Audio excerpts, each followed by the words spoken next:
Conflitos entre as pessoas existem desde os primórdios da humanidade. E embora a guerra seja uma coisa terrível, ela sempre deixa para trás vestígios, descobertas e histórias que são de tirar o fôlego. De dispositivos de destruição apavorantes que foram descartados sem qualquer cuidado a sinistros cemitérios subaquáticos. Prepare-se para a batalha, enquanto avançamos em direção às descobertas militares mais incríveis e inesperadas.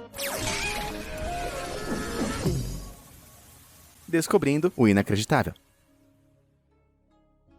Embora o trabalho de um soldado seja servir e proteger, às vezes eles também têm que desempenhar o papel de detetives. Essas fotos, segundo informações, foram tiradas em maio de 2003, perto de Kirkuk, no Iraque, depois que a 173ª Brigada Aérea dos Estados Unidos encontrou 999 barras de ouro escondidas em um caminhão, durante uma inspeção de trânsito de rotina. A grande pilha brilhante do metal foi avaliada em quase 250 milhões de dólares, de acordo com o porta-voz do Pentágono, mas essa não foi a única vez que os militares encontraram ouro. A internet está repleta de histórias de pessoas encontrando riquezas abundantes, escondidas em lugares estranhos. E dentre todas as histórias que são verdadeiras, você ficaria surpreso em saber quantas dessas descobertas estão relacionadas aos militares. Uma das narrativas mais malucas começa com Nick Mead, um entusiasta militar e colecionador de tanques, que também é proprietário de uma atração turística imersiva chamada Tanks a Lot, em Northamptonshire, Inglaterra. Enquanto mexia no eBay, procurando por qualquer bugiganga relacionada a tanques, no começo de 2017, Nick se deparou com um tanque de batalha chinês, tipo 69, por 38 mil dólares.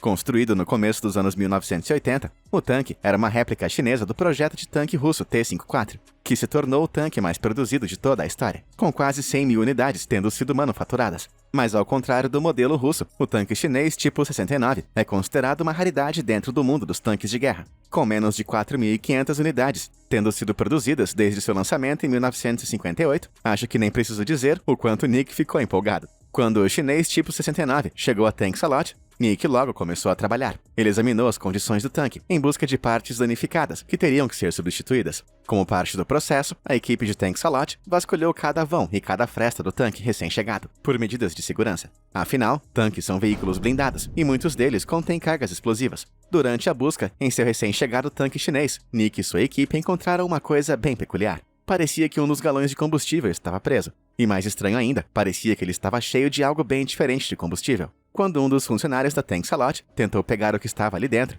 ninguém sabia o que esperar, mas o que aconteceu em seguida foi inacreditável. Depois de pelejar com o peso do que quer que estivesse dentro do galão, o colega de Nick tirou de lá o que parecia ser um tijolo. Um tijolo dourado. Um exame um pouco mais profundo revelou que o tijolo era realmente um lingote de ouro. Isso é o que eu chamo de tirar a sorte grande. Mas não acabou por aí. Como um mágico tirando coelhos da cartola, cada vez que o rapaz colocava sua mão dentro do galão, ela voltava segurando outra barra de ouro. E elas continuaram vindo, até que haviam 5 lingotes de ouro, num valor total de 2,7 milhões de dólares. Diante de uma quantidade de ouro capaz de mudar a vida de qualquer um, a pergunta que não queria calar era se Nick deveria ou não ficar com todo o ouro. Infelizmente, o conceito de achado não é roubado nem sempre é verdade quando se trata de descobertas tão valiosas assim. Nick teve que entregar os lingotes de ouro para a polícia, que, segundo o protocolo padrão, tem a obrigação de procurar o verdadeiro proprietário do ouro. Embora isso possa frear os caçadores de tesouros do mundo todo, o objetivo dessa regra é assegurar que achados arqueológicos importantes sejam preservados corretamente e não arruinados por uso e armazenagem impróprios.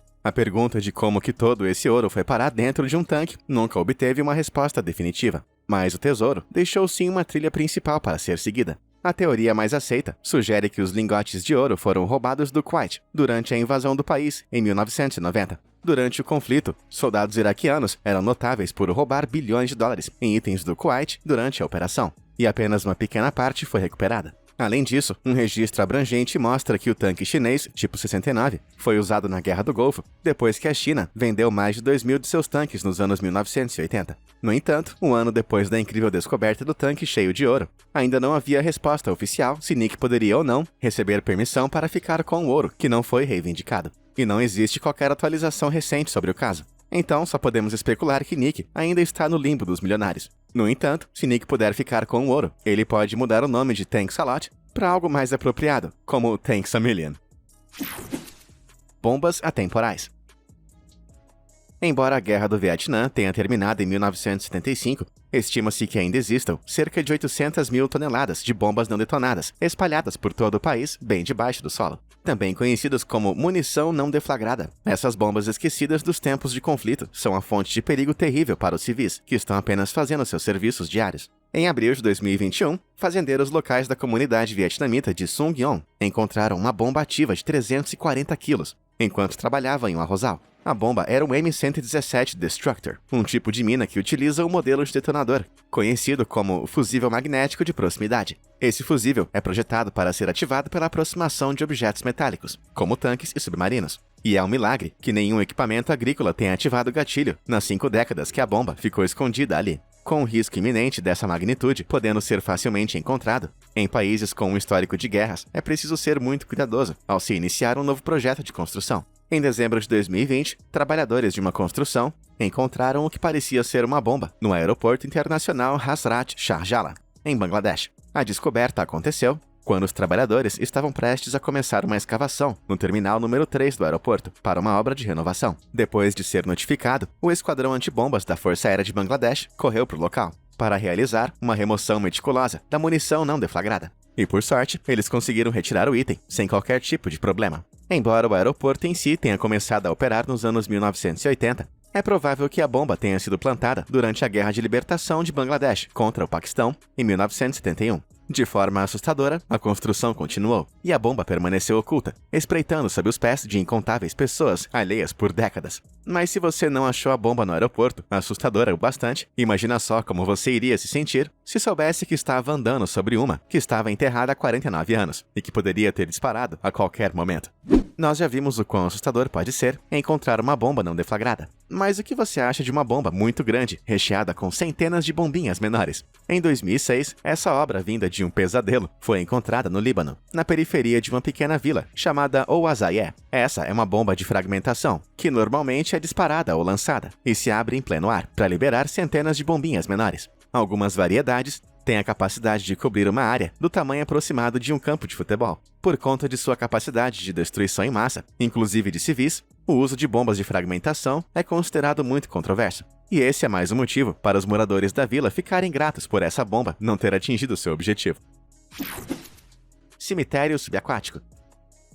Localizada a 1.600 km ao norte da ilha de Nova Guiné, a Chuuk Lagoon era a principal e mais impressionante base naval japonesa no Oceano Pacífico Central durante a Segunda Guerra Mundial. A lagoa faz parte das 607 ilhas que fazem parte dos Estados Federados da Micronésia, que recebem, em média, 19 mil visitantes todos os anos, fazendo deste um dos países menos visitados de todo o planeta. Apesar de não receber muitas pessoas, a lagoa tem muitos segredos ocultos, mas você vai ter que nadar um pouquinho para encontrá-los. Durante a Segunda Guerra Mundial, Chuuk, assim como muitas outras ilhas do Pacífico, tiveram um papel importante nos conflitos da Ásia, com a aliança lutando contra o Japão. Em fevereiro de 1944, a Marinha norte-americana lançou um ataque ofensivo massivo por terra, água e ar contra a base de Chuuk Lagoon, que resultou na destruição de uma grande parte da frota japonesa. De fato, a destruição desse ataque, chamado de Operação Hailstone, foi tão grande que Chuuk Lagoon ficou conhecido como o maior cemitério subaquático do mundo. Depois da guerra, os navios e aeronaves japoneses naufragados foram largados para enferrujar nas profundezas da lagoa.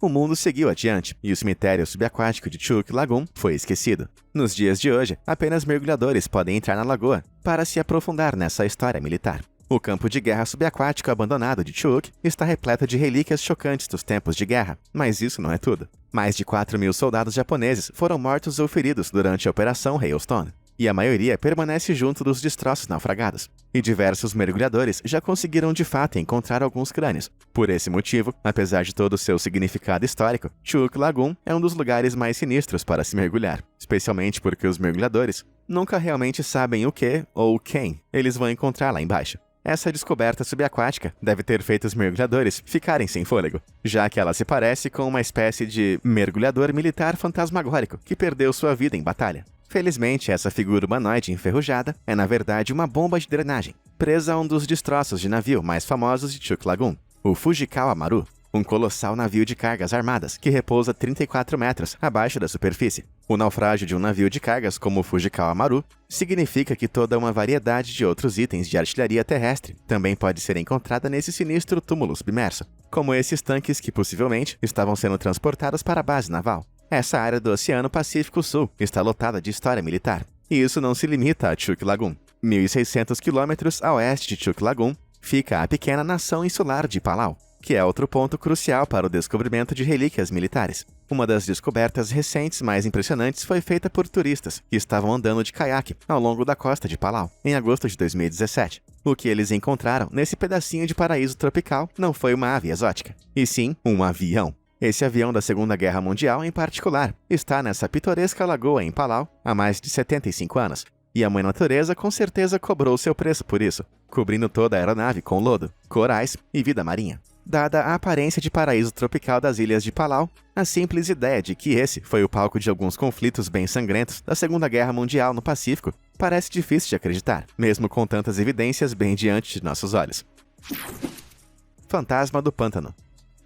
Enquanto o piloto do avião em Palau não sobreviveu para contar sua história, nossa próxima anedota da aviação vem de um cara que sobreviveu, contrariando todas as expectativas. Enquanto fazia um voo de rotina sobre Papua Nova Guiné, em 1972, um soldado da Força Aérea Australiana avistou um objeto estranho, despontando entre a relva. Depois de pousar seu helicóptero, para poder dar uma olhadinha mais de perto, ele encontrou os destroços de um avião B-17E Flying Fortress, parcialmente afundado em meio a um pântano. Apesar de estar coberto de lama do pântano há mais de 3 décadas, o B-17 estava em um estado de preservação considerado muito bom. As metralhadoras ainda estavam no lugar, e o mais impressionante é que havia café velho em uma garrafa térmica a bordo. Mas como é que esse avião parou aqui? E o que será que aconteceu com seus passageiros? O mistério sobre como o bombardeiro acabou no meio do pântano nos leva de volta a 23 de fevereiro de 1942. Nesse dia em particular, o capitão Fred Eaton estava em uma missão para abater um cargueiro japonês inimigo de 10.000 toneladas. Enquanto o piloto se posicionava para travar o alvo, seu bombardeiro B-17 teve uma pane, e as aeronaves inimigas rapidamente conseguiram se aproximar, varrendo ele e seus companheiros de esquadrão do céu. Depois de uma grande batalha, o B-17 ficou bem danificado, e o capitão Eaton percebeu um vazamento de combustível por conta de um buraco em uma de suas asas. A centenas de quilômetros do ponto de abastecimento mais próximo, a única opção restante era descer, para dentro das entranhas lamacentas do pântano de Agaiambo, na província de Oro, na Papua Nova Guiné. Felizmente, o capitão Eaton e seus 6 outros soldados a bordo sobreviveram à aterrissagem bruta, apenas para perceberem que estavam presos no meio da lama, em um pântano distante. Diante de uma situação tão complicada, o instinto de sobrevivência dos soldados entrou em ação, e então eles fizeram bom uso de todo o treinamento para as situações críticas que tinham recebido. Foram necessários 2 dias de caminhada e meio, a grama densa e cortante, até que o grupo conseguisse chegar ao final do pântano, atingindo terra firme. A essa altura, eles estavam totalmente cobertos de picadas de mosquitos e infectados com malária. Mas, contrariando todas as expectativas, eles se depararam com um grupo de moradores locais, que os levaram até a vila mais próxima para que fossem tratados. Depois de uma noite de descanso, eles viajaram rio abaixo em canoas, onde foram recebidos por oficiais australianos para serem resgatados. Os soldados chegaram em Port Moresby em 1º de abril, um total de 36 dias depois do incidente, e retornaram ao trabalho depois de apenas uma semana no hospital. Por conta da locação remota, os destroços do avião permaneceram ali por décadas, e sua aparência sinistra deixava os locais apavorados, tanto que eles o apelidaram de o Fantasma do Pântano. Ao contrário de seus passageiros, o Fantasma do Pântano precisou de muito mais tempo para escapar de sua prisão lamacenta. Mas depois de ouvir sobre a descoberta do B-17, em 1972, os entusiastas de relíquias militares Fred Hagen e David Talichet decidiram vasculhar esse pântano aterrorizante para descobrir mais sobre o avião. O pântano de Agaiambo é infestado de crocodilos e é conhecido por ser tão perigoso que poucas pessoas ousam entrar por vontade própria em suas profundezas. De fato, a inacessibilidade ao local do avião foi a principal responsável pela preservação do bombardeiro, e muita gente considerava que seria impossível fazer o resgate. O objetivo era tão complicado que, embora o projeto para recuperar o fantasma do pântano tenha começado em 1980, demorou mais de 2 décadas para que o avião fosse retirado do chão. Em 2006, Fred e David organizaram uma operação de resgate em que o B-17 precisou ser cortado em pedaços. Eles então foram transportados de helicóptero até um ponto próximo, de onde, eventualmente, as partes foram levadas para o Havaí, em 2010. Até hoje, os destroços do Fantasma do Pântano estão em exibição no Museu de Aviação do Pacífico, que fica em outro marco histórico do período da guerra, Pearl Harbor. Eu tenho que admitir que esse parece um final muito digno e satisfatório para esse episódio do período de guerra. Salvação abandonada. Esse é o Camp Hero, uma base militar abandonada assustadora que fica na periferia de Montauk, em Long Island, Nova York. Aqui já foi o lar de uma base do exército durante a Segunda Guerra Mundial e da Força Aérea durante a Guerra Fria.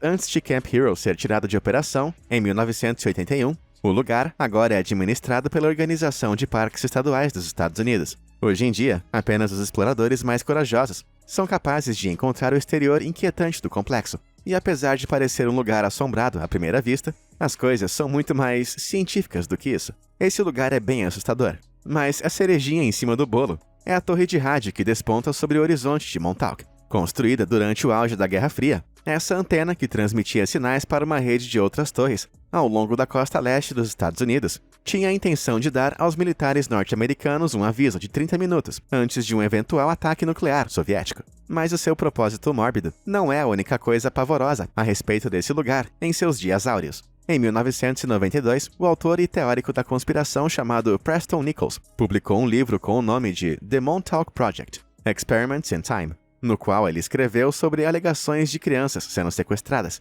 que eram levadas para as instalações para serem submetidas a experimentos de alteração mental, conduzidos pelo governo. E se tudo isso está parecendo meio familiar de um jeito suspeito, então as coisas estão prestes a ficarem ainda mais estranhas. Por mais que pareça loucura, Camp Hero foi uma inspiração real para a criação do apavorante laboratório Hawkins, da série de sucesso esmagador da Netflix, Stranger Things. Mas apesar do livro de Preston Nichols ter sido interpretado como sendo verídico pelas pessoas online, devido à sua sensação de autenticidade, ele é uma obra de ficção. Só que nada disso impede os teóricos da conspiração da internet de especularem sobre as várias atividades secretas que aconteceram em Camp Hero em seus dias de operação, e que o livro de Nichols é mais baseado na realidade do que na ficção. Essas alegações são negadas com veemência por todas as fontes oficiais, mas toda a conspiração sinistra que permeia Camp Hero é o bastante para fazer qualquer um pensar duas vezes antes de resolver fazer uma visitinha. Mesmo que você possa contar com Eleven e sua turma para dar um apoio moral.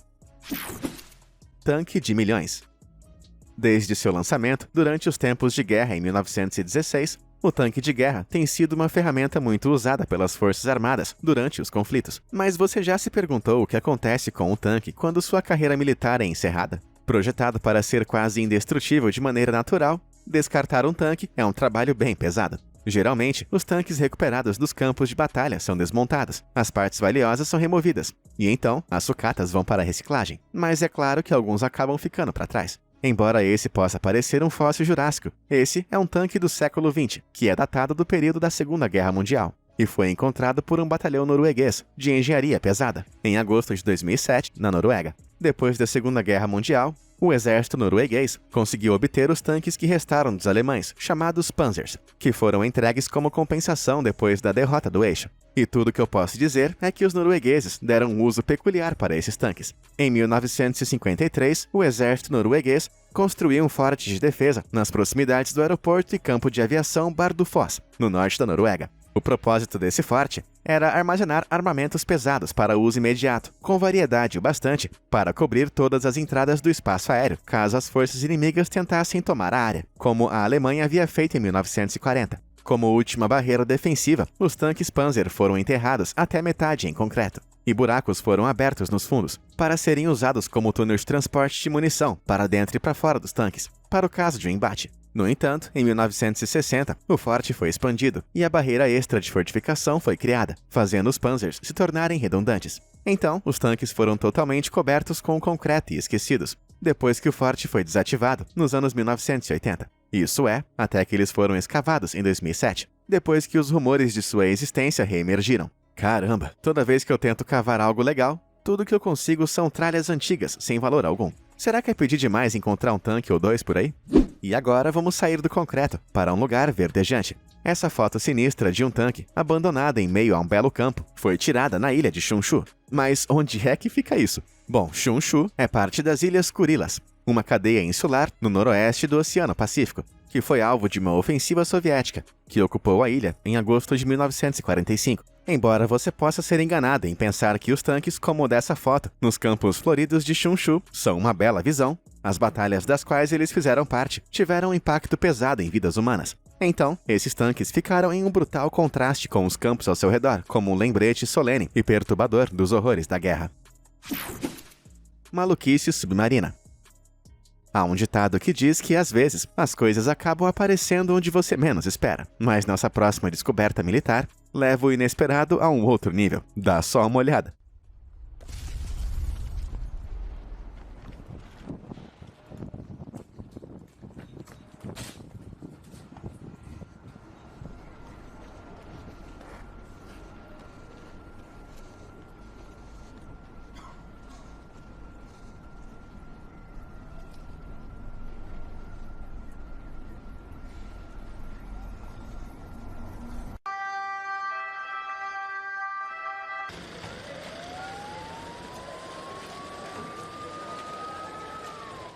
Em 1º de outubro de 2013, moradores de Milão, na Itália, acordaram com o que parecia ser uma catástrofe totalmente chocante, bem na frente de suas casas. Lá, bem no meio da rua, estava um submarino que emergiu no meio do calçamento, arrebentando tudo em seu caminho. Embora possa parecer uma das missões militares mais desastrosas de todos os tempos, as coisas não eram bem o que pareciam ser. Essa peça elaborada era apenas uma campanha de publicidade bem esperta, nomeada de Proteja Sua Vida, ou nesse caso, o seu carro, projetada pela agência M&C Sati Milano, para a companhia de seguros Euro Assistance. O objetivo dessa propaganda era mostrar a importância de proteger os seus bens, já que você nunca sabe que eventos imprevisíveis podem te pegar de surpresa. Embora a verdade por trás desse submarino no meio da rua tenha se provado uma farsa historicamente falha, existem diversas evidências de submarinos na vida real sendo encontrados, que nos dão um real vislumbre da história militar. Durante a Segunda Guerra Mundial, 52 submarinos norte-americanos foram registrados como perdidos,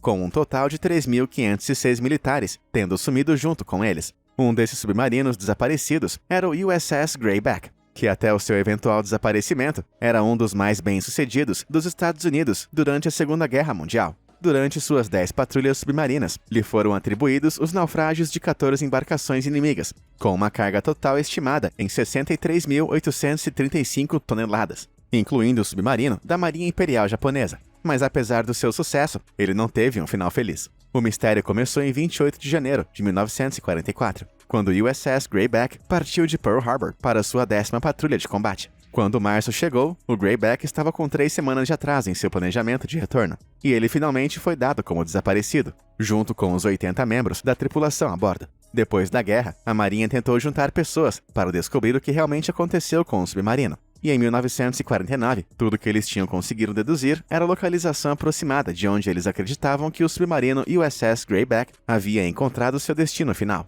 Registros japoneses de depois da guerra documentaram um evento no qual uma aeronave de bombardeiro Nakajima B-5N registrou as coordenadas do submarino a cerca de 160 km a sudoeste de Okinawa, no Japão. Mas quando foram feitos esforços para localizá-lo, a Marinha não conseguiu encontrar absolutamente nada. Parecia que o USS Greyback tinha simplesmente sumido da superfície da Terra, mas o que poderia ter acontecido? Bom, essa questão foi eventualmente respondida por Tim Taylor, um autêntico caçador de submarinos, que fez de seu objetivo de vida localizar todos os 52 submarinos norte-americanos desaparecidos, em uma iniciativa chamada de The Lost 52 Project. Tim, junto de um time de especialistas, começou suas buscas em 2006. Acho que nem preciso dizer que essa não foi uma tarefa fácil. Mas as coisas começaram a mudar de um jeito bem inesperado em 2018, quando o engenheiro de sistemas japonês e entusiasta militar Yutaka Iwasaki contatou a equipe do projeto, que estava tentando encontrar uma trilha que levasse ao USS Greyback.